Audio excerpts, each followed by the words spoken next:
E aí, meu povo? Aqui quem fala é Bruno Garcia Redondo, trazendo sempre vídeos de processo civil para todo mundo. Vamos falar no vídeo de hoje sobre embargos de declaração, que vem no CPC nos artigos 1022 a 1026. Havia uma polêmica já ultrapassada se embargos de declaração supostamente seriam ou não recurso. É ultrapassado porque pelo CPC brasileiro tem natureza clara de recurso. Em primeiro lugar, embargos de declaração vem no artigo 994, inciso 4 do CPC, com natureza de recurso. Vem lá elencado no rol de recursos. Então atende ao princípio da taxatividade e da tipicidade recursal. Além disso, ele não dá ensejo à nova relação processual, à nova demanda, à nova ação.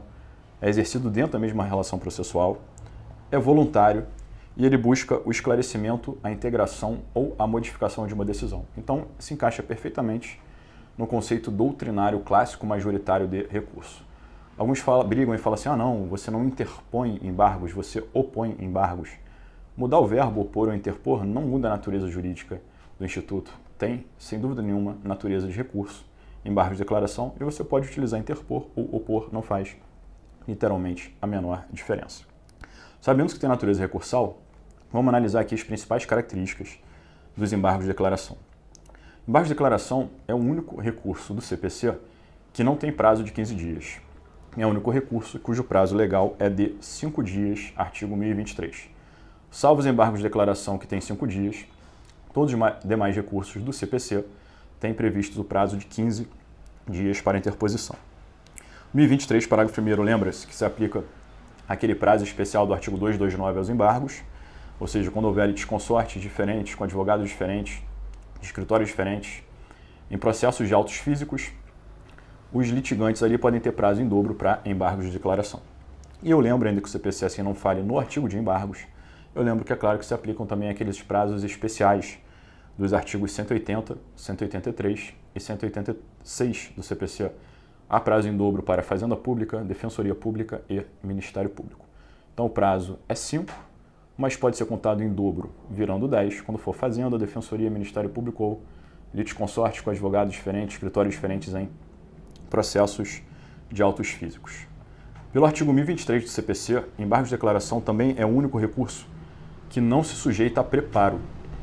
Então, o único recurso em 5 dias e o único recurso que, entre aspas, não tem custas, taxa judiciária, emolumentos, por isenção legal. O único recurso que o CPC fala que não tem preparo são os embargos de declaração.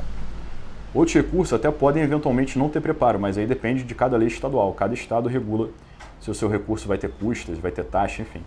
Mas pelo CPC, embargos é o único que não tem.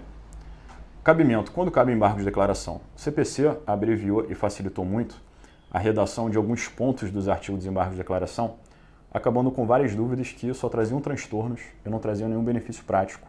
As polêmicas que envolviam redações complicadas de dispositivos lá de embargos de declaração. Então, simplificando muito, o artigo 1022 fala que cabe embargos de declaração de qualquer decisão judicial.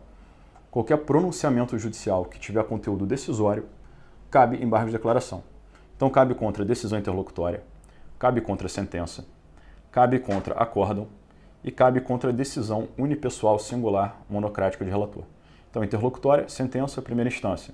Decisão monocrática ou decisão colegiada em tribunal, tribunal local e tribunal superior. Então, qualquer ato com conteúdo decisório cabe embargos de declaração. O Código Velho era muito infeliz, que ele falava assim, cabe contra sentença ou acórdão. Aí omitia a decisão interlocutória, aí gerava uma polêmica que cabia na decisão interlocutória. E a decisão monocrática do relator não estava lá. Agora, CPC novo é muito claro, 1022 contra qualquer provimento com conteúdo decisório. E contra despachos, que a princípio não tem conteúdo decisório.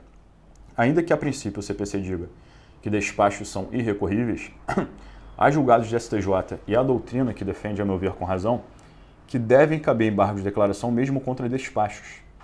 Então, contra despachos não cabe apelação, não cabe agravo, mas embargos de declaração pode caber. Pensem só, tem um despacho, nem conteúdo decisório tem, ele determina que alguma coisa seja feita ali, num único sentido, não há duas opções, não é decisão, mas está tão embolado, tão mal feito, tão obscuro que ninguém consegue entender nada do que tem que ser cumprido ali.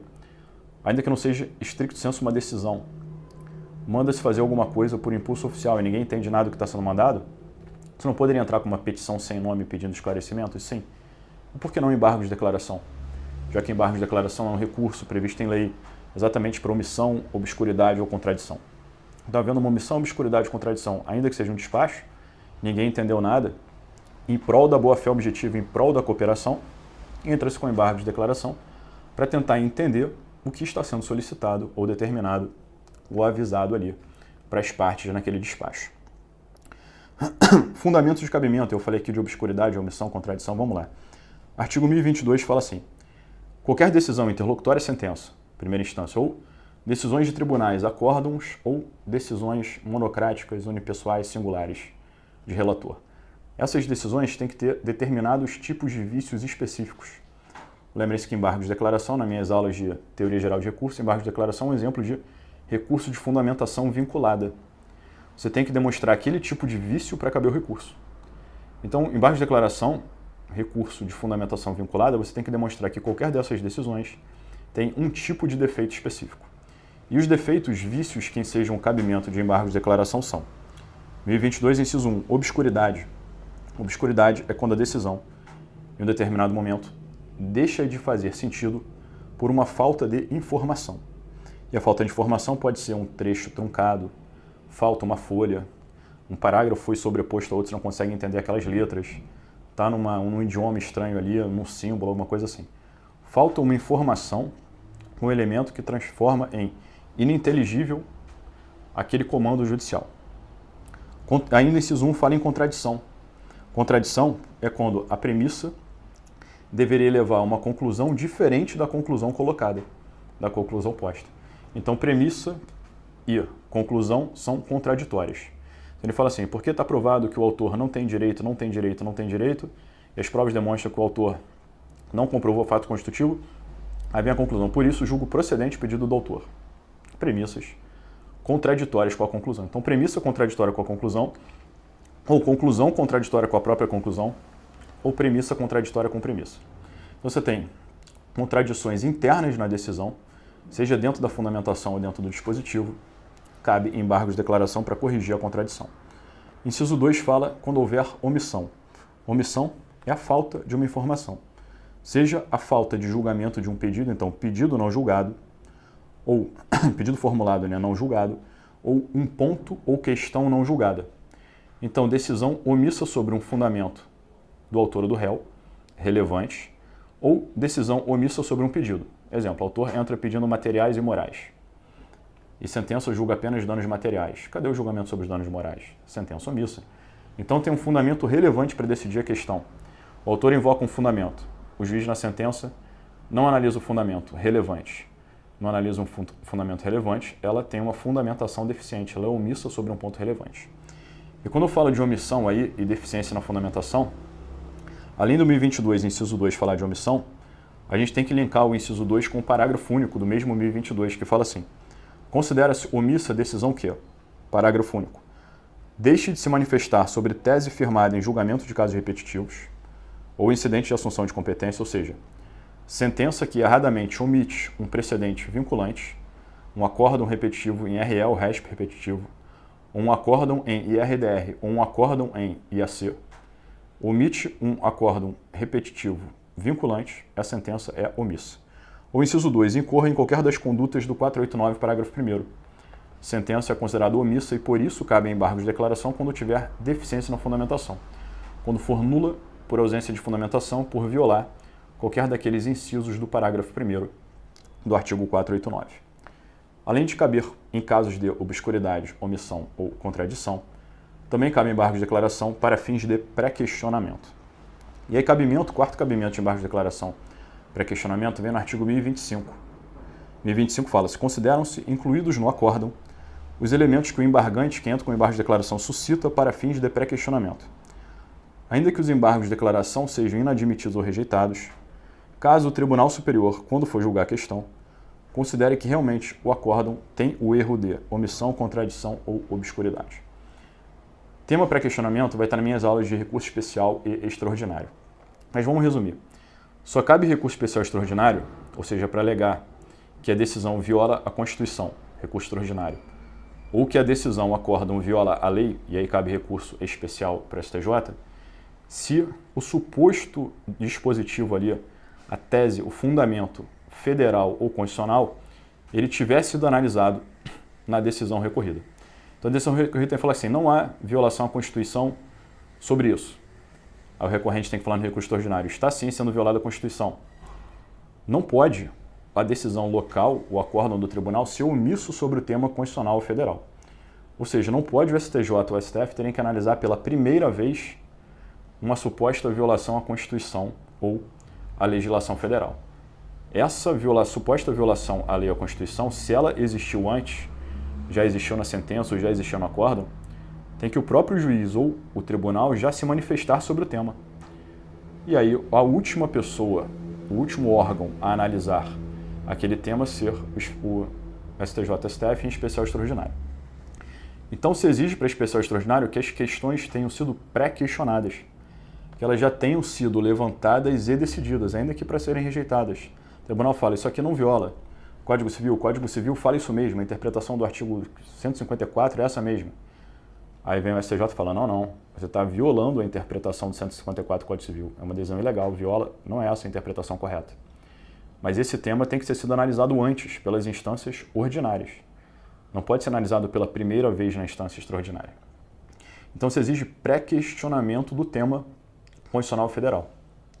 E pensem, se o recorrente, a parte está alegando o tema, mas juiz em primeira instância e desembargadores em segunda não analisam o tema, são omissos sobre a sua tese, aí lembrem lá a omissão do 1022, o que deve o recorrente? Deve aceitar a omissão da instância inferior e tentar que o tribunal superior pela primeira vez analise a questão, ele tem que forçar que as instâncias inferiores ordinárias se manifestem expressamente sobre aquela suposta violação à Constituição ou à lei. A resposta é que tem que forçar uma decisão inferior sobre o tema. E aí como é que você força uma decisão expressa sobre um tema que você está alegando e erradamente não está sendo analisado, ou seja, erradamente é uma omissão? O recurso cabível e necessário para isso é o recurso de embargo de declaração. Então o artigo 1025 diz, tese de inconstitucionalidade ou ilegalidade alegada pela parte e não analisada pelo tribunal, cabe embargo de declaração, omissão, por omissão. E é uma omissão que você vai fazer o pré-questionamento do tema. Nos embargos você vai lembrar mais uma vez o tema, e aí diz o 1025, ainda que o tribunal continue omisso, apesar dos seus embargos, ele rejeite os embargos, falando que ele não tem omissão nenhuma, que está tudo analisado, como você não pode forçar o julgador a canetar ali e escrever um parágrafo expresso sobre o tema, você fez a sua parte como recorrente, você entrou com embargo de declaração. O mais que você pode fazer, você já alegava nas petições. As decisões eram omissas. Aí você entra com embargo de declaração só para reiterar que aquele tema seja analisado. E o tribunal local continua omisso sobre o tema, federal ou constitucional. O recorrente não tem mais o que fazer, ele tentou os embargos de declaração. Aí ele entra com especial extraordinário e fala 1025. O recorrente não pode ser punido pelo tribunal não ter analisado, porque ele até entrou com embargo de declaração, só não conseguiu a decisão. E fala 1025. Se o recorrente entra com embargo de declaração para essa finalidade, ainda que o tribunal local erradamente permaneça omisso sobre o tema, considera-se pré-questionada a matéria. Considera-se, apesar da omissão, que o tema foi analisado na instância ordinária. E aí pode o STJ e o STF julgarem pela primeira vez a questão, porque pré-questionada ela está por esses embargos de declaração com esse objetivo de pré-questionamento. Parênteses, eu acabei te falando que eu ia aprofundar pré-questionamento nos outros vídeos, mas não resisti, né? E acabei aprofundando aqui um pouquinho para todo mundo conseguir entender essa hipótese de cabimento aí do artigo 1025. Fecha parênteses. Prosseguindo então com embargos de declaração. Esses são os cabimentos legais: obscuridade, omissão, contradição e pré-questionamento da questão constitucional federal para fins de futuro especial extraordinário. Prática forense permite embargos de declaração para algumas questões também. E aí vem ainda o 1022 lá no inciso 3 e fala quando houver erro material. Erro material é um erro, às vezes, de digitação. Por exemplo, você digita uma placa de um carro errado, erra a grafia de um nome, bota um número por extenso de uma maneira e um número lá, os números de outra, você bota um valor numérico diferente do valor entre parênteses por extenso, enfim. Erro material, erro de digitação, um erro bobo, você quer só que fique bem clara ali a decisão. Mas prática forense traz outras hipóteses além do erro material, que vem no inciso 3 do 1022.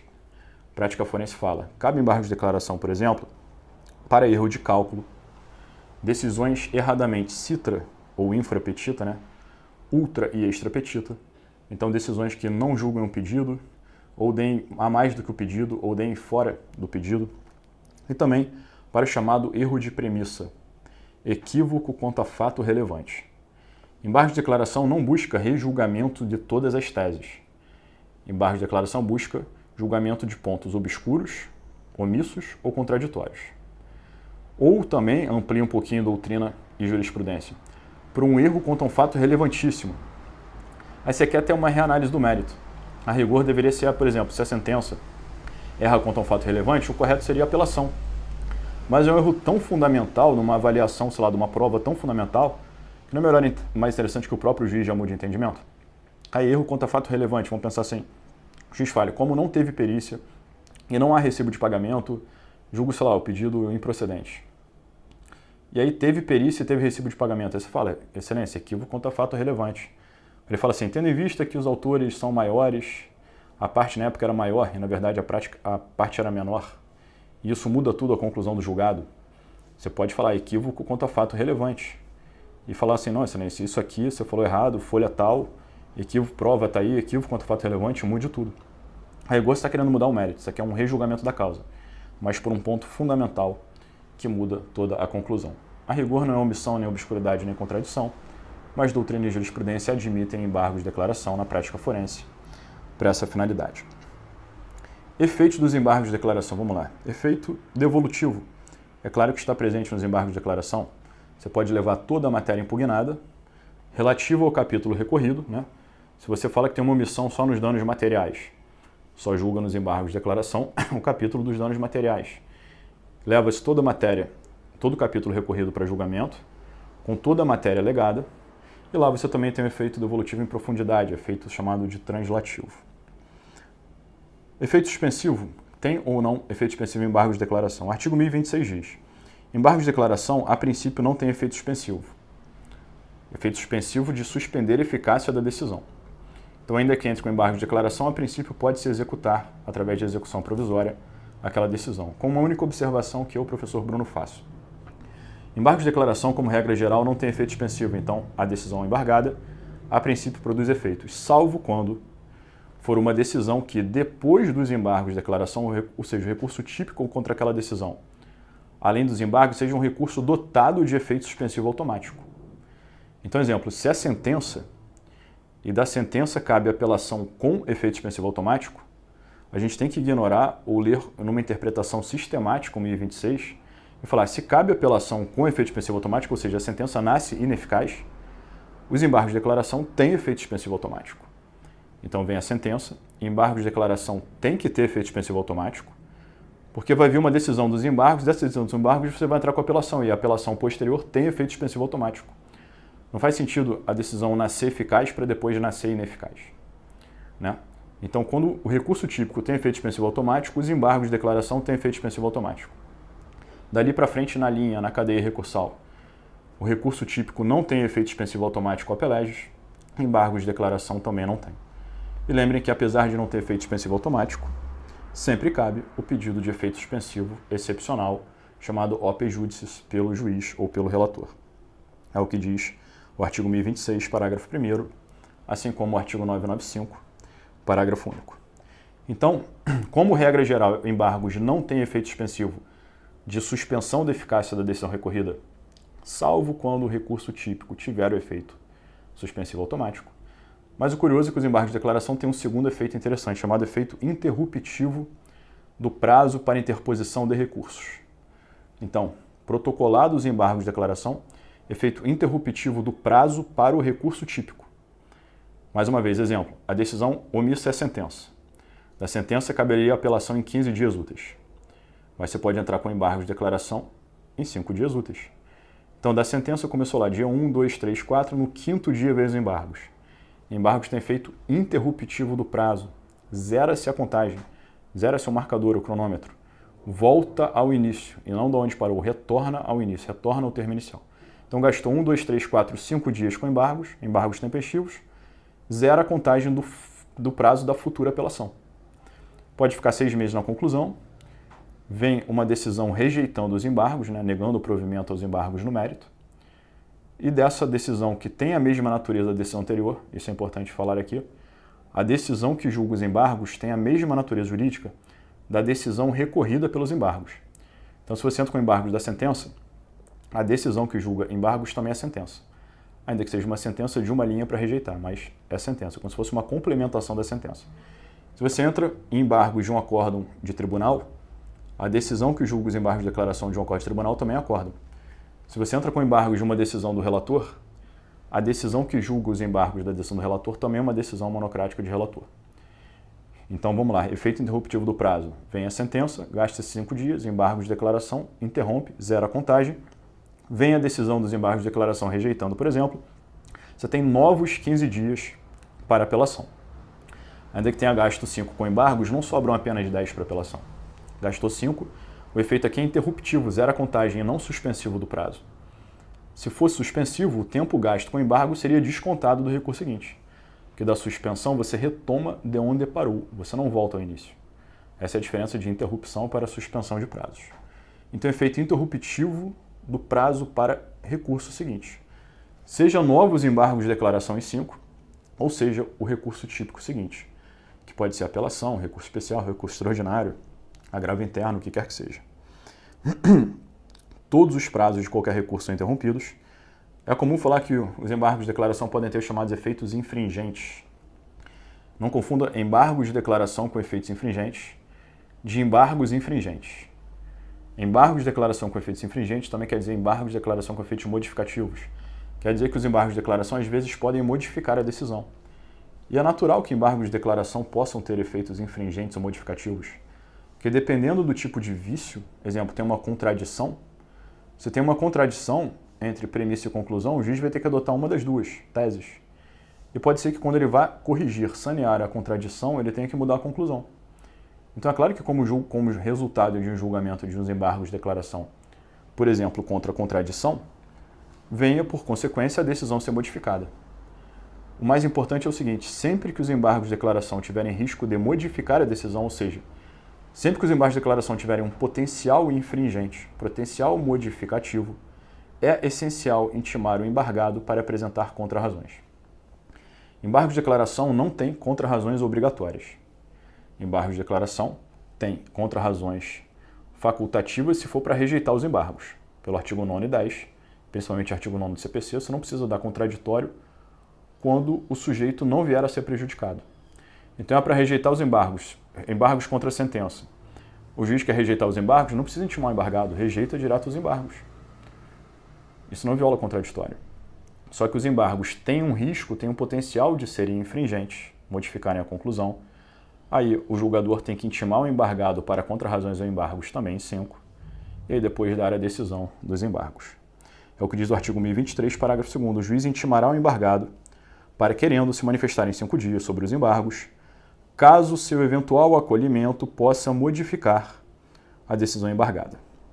Então o procedimento é muito simples, interpõe-se recurso em 5 dias, abre-se para contrarrazões em 5 se houver possibilidade e risco de modificação da decisão, e finalmente vem a decisão.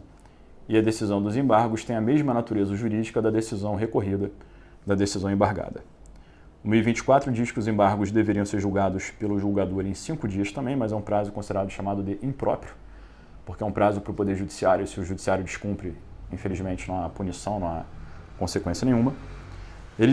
Quando em tribunal, artigo 1024, parágrafo 1º diz que o relator deve apresentar os embargos em mesa na sessão subsequente, proferindo o voto, e não havendo julgamento nessa sessão, será o recurso incluído em pauta, ou seja, tem o acórdão lá, julgando uma apelação, entra-se com embargos, os embargos vão em mesa na sessão subsequente.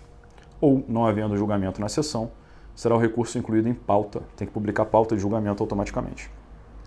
E pensem que no tribunal, pode a decisão vir monocrática do relator 932, ou a decisão pode ser colegiada, acórdão. Para quem é dirigido os embargos, quem que julga, se está na mão do relator ou está na mão do colegiado? É muito simples. Você tem que ver quem proferiu a decisão. E quem proferiu a decisão embargada tem que julgar os embargos. Então diz, por exemplo, 1024, parágrafo 2º. Quando os embargos de declaração foram postos contra o relator ou uma decisão unipessoal, quem proferiu a decisão embargada deve decidi-lo monocraticamente. Então se você entra com embargos alegando obscuridade, omissão ou contradição de um relator é que julga os embargos também monocraticamente. Agora, se a de um colegiado, 3 votantes, diz que o acórdão é omisso, os 3 têm que julgar os embargos de declaração. Então, contra a decisão colegiada, embargos de declaração são julgados pelo colegiado. Embargos de declaração contra a decisão monocrática é uma decisão monocrática que julga os embargos de declaração. Ponto importante aqui, caminhando para o fim da aula, é falar da excepcional possibilidade de conversão de embargos de declaração em agravo interno, que é tema também no meu canal de um vídeo específico. Mas vamos lá. Embargos de declaração, pelo 1024, parágrafo 3º, pode ser convertido em agravo interno da seguinte maneira. 1024, parágrafo 3º, o relator vai conhecer dos embargos como agravo interno se entender que, em vez de embargo de declaração, era para ser agravo, desde que determine prévia intimação do recorrente embargante para, em 5 dias, complementar razões recursais para ajustá-lo ao 1021, parágrafo 1º. Vamos traduzir. Você está com uma decisão de um relator e não de um colegiado. Exemplo, teve sentença, entra-se com a apelação. A apelação está com o relator. Era para a apelação ser julgada a princípio pelo colegiado, mas o relator pode julgar sozinho, pelo artigo 932. O relator julga sozinho, cabem 2 recursos da decisão do relator. Pode caber o agravo interno do 1021 para o colegiado, ou pode caber embargos de declaração, se, por exemplo, houver obscuridade, omissão, contradição. Vamos supor que o recorrente queira recorrer do mérito. Acho que no mérito o relator errou. Ele entra com agravo interno para o colegiado. Vamos pensar em outro recorrente que não acha que, ainda que ele ache que o mérito esteja errado, ele acha que antes de recorrer do mérito ainda tem uma omissão. Aí primeiro você tem que corrigir a omissão com embargos de declaração, para depois recorrer do mérito todo. Então vamos pensar que tem uns 5 pontos recorríveis, 5 capítulos. Dos 4 já daria para entrar com agravo interno, mas o 5º tem omissão. O que o sujeito tem que fazer? Primeiro ele tem que entrar com embargo de declaração contra a omissão de 1, para aí os 5 pontos serem julgados e você entrar com agravo interno sobre os 5 capítulos. Só que pode ser que o relator entenda que quando o sujeito entra com embargo de declaração, na verdade ele não quer corrigir a omissão, obscuridade e contradição. O que o recorrente quer mesmo é rever o mérito. Então, em vez de embargo de declaração, era para ter sido agravo interno. O relator mais ou menos aplica uma fungibilidade / conversão aqui. Ele vê que o recorrente entra com embargo de declaração em 5, mas entende que o correto seria o agravo interno em 15. Entrou até com recurso num prazo menor, pedindo a revisão do julgado. Vamos negar conhecimento a esses embargos? Não. Você pode converter em agravo interno. Então, se entende que não quer sanear obscuridade, omissão, contradição, já quer recorrer de tudo, mas apresentou embargos, tramita como se fosse agravo.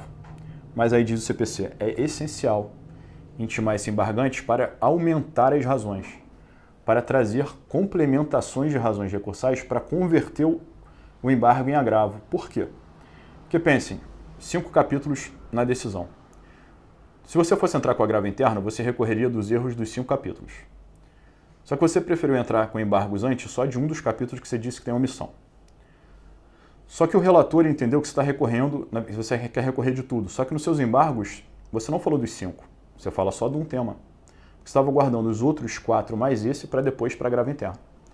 Então, se fosse petição de agravo interno, você teria falado dos 5 pontos. Não falou porque você optou apenas para falar do primeiro, corretamente, só da omissão. Para depois que decidir a omissão, você recorrer dos 5. Só que o relator acha que dá para recorrer tudo de uma vez.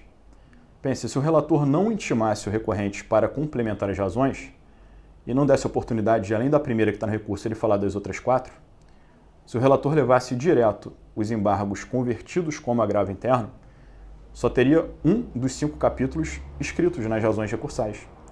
Então, esse recorrente que queria ter o direito de recorrer dos outros 4 depois, ele perderia a possibilidade de recorrer dos outros 4 temas, se convertesse automaticamente, sem complementação de razões, em agravo interno. Então, o relator não pode converter e tirar a chance do recurso dos demais capítulos. Então, ele fala assim, ó, você está recorrendo de um capítulo, sobre um tema supostamente omissão. Já vou converter em agravo interno para recorrer sobre tudo. Então, fala, complemente razões em 5 dias e recorra sobre o que mais quiser, além da suposta omissão. Porque eu já vou levar para julgamento como agravo interno. Então, se você tiver algo a mais para recorrer, recorra de tudo agora. Então, o relator dá a chance, tem que dar a oportunidade nessa conversão para, em 5 dias, complementar as razões recursais. Natureza jurídica da decisão que julga os embargos, eu disse, tem a mesma natureza da decisão anterior. E, finalmente, para terminar a aula, artigo 1026, parágrafo 2º a 4º, embargos de declaração protelatórios. Qualquer incidente, recurso, petição pode ser considerada como manifestamente protelatória, pelo artigo lá 80 do CPC, litigância de má-fé. Qualquer ato considerado meramente protelatório pode levar a uma multa por litigância de má-fé. Além da multa geral por litigância de má-fé, lá do 77, 78, 80 do CPC, alguns incidentes específicos têm previsões específicas de litigância de má-fé. Então, numa contestação de má-fé, pode levar a multa genérica de litigância de má-fé. Um incidente de exibição de documento ou coisa de má-fé pode levar a multa genérica de litigância de má-fé. Mas alguns institutos têm uma previsão específica de sanção por litigância de má-fé. Embargos de declaração é um desses. Artigo 1026, parágrafo 2º a 4º, fala dos embargos de declaração manifestamente protelatórios, ou seja, em litigância de má-fé. E aí vai haver uma previsão específica e questões específicas da litigância de má-fé em embargos de declaração especificamente. Vamos lá. Quando manifestamente protelatório embargo de declaração, pode-se condenar em multa de até 2% sobre o valor atualizado da causa nos primeiros embargos de declaração manifestamente protelatórios. Então pense, tem uma sentença, era para o sujeito entrar com apelação, em vez de entrar com apelação, ele entra com embargos de declaração. Esses embargos de declaração primeiros podem ou não já ser manifestamente protelatórios. Se o sujeito achar que os primeiros são manifestamente protelatórios, já nega provimento e volta a multa de até 2%. Mas pode ser que os primeiros não sejam manifestamente protelatórios. O juiz só negue provimento sem dar a multa. Dessa nova decisão, também sentença, cabe ou apelação ou novos embargos. Aí o sujeito, em vez de entrar com apelação, ele entra com segundos embargos de declaração. É possível? É.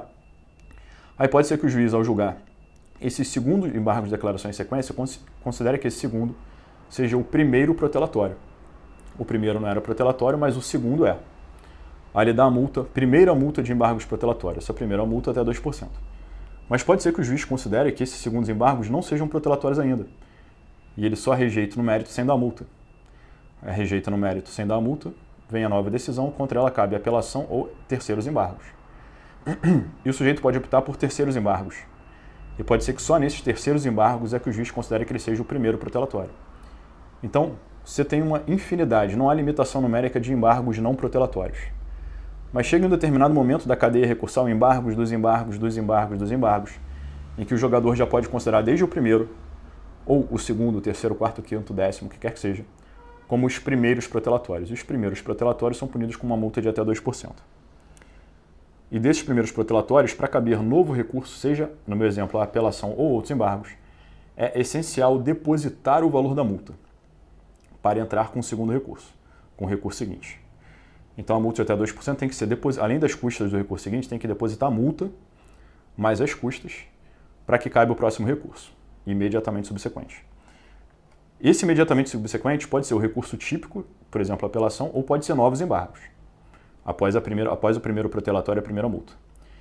Se forem novos embargos, e esse embargo subsequente forem considerados os segundo protelatórios da cadeia recursal, a multa pode ser majorada para até 10%.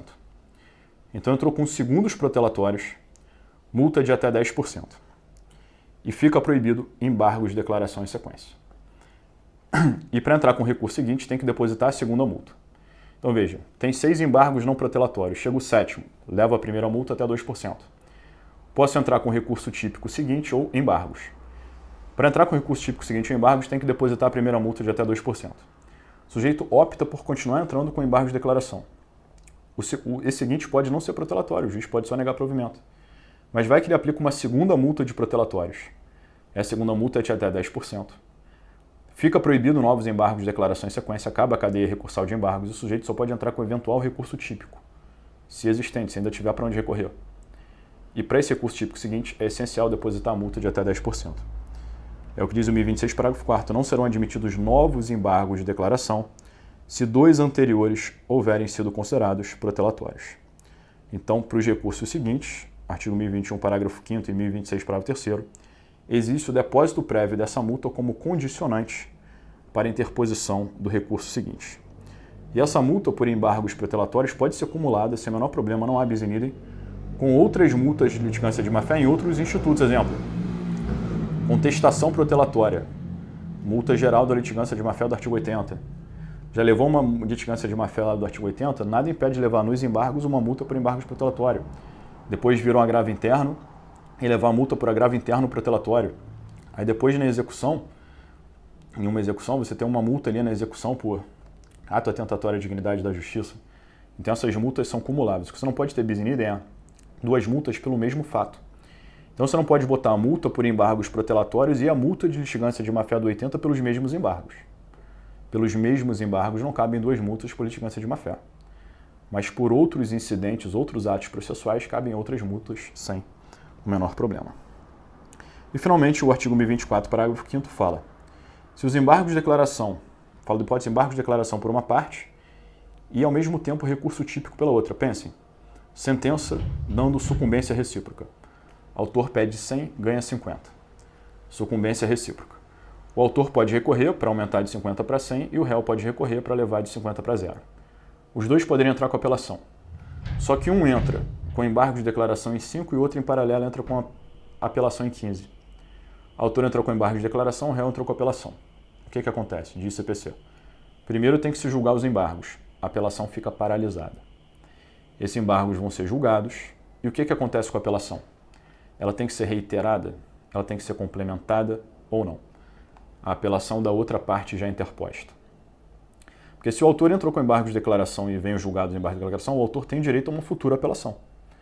Só que o réu meio que já se engessou, porque ele já apelou. Ele pode apelar de novo, ele ganha direito a mudar toda a razão, ele tem que obrigatoriamente reiterar.